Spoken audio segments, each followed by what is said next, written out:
Hi, my name is Alyssa Nelsen with Noster Physical Therapy, and we're going to continue our series on oblique slings, starting with the posterior oblique sling exercise today.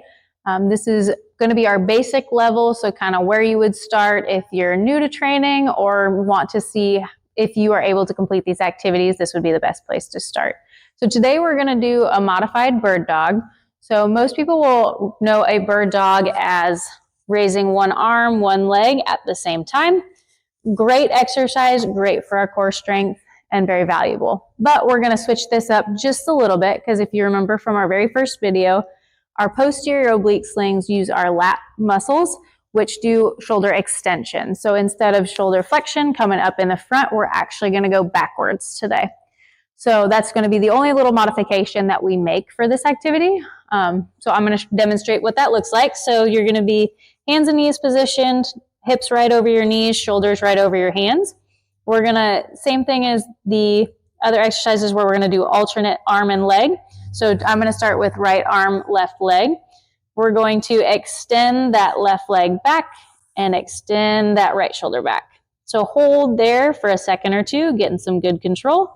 Coming back down, and then we're going to swap. And same thing. Nice hold for a couple seconds. You can alternate back and forth. Some big things that we need to remember with this activity is that we want your back to remain nice and level. So if you're coming up and your hips are rotating up, you're getting a little wonky. We're not actually controlling our core like we need to. We want that back nice and flat, nice and stable. We're not rotating. We're not falling over either direction. If you are having those issues, that'll be something you kind of need to think of while you're doing it. You can go a little bit lower with your arm raises or leg raises, so keeping everything a little bit smaller range of motion until you can control that into a further distance. However, if this activity is too easy for you, you can easily add a band. So stationing a band or a cable machine in front of you, having that handle in your hand, and then you can just pull it back as you go. Pretty easy, pretty simple, good setup. Once you've mastered that activity, then we can progress on to our next video next week. As always, if you need anything, please feel free to call us or check us out at knobpt.com.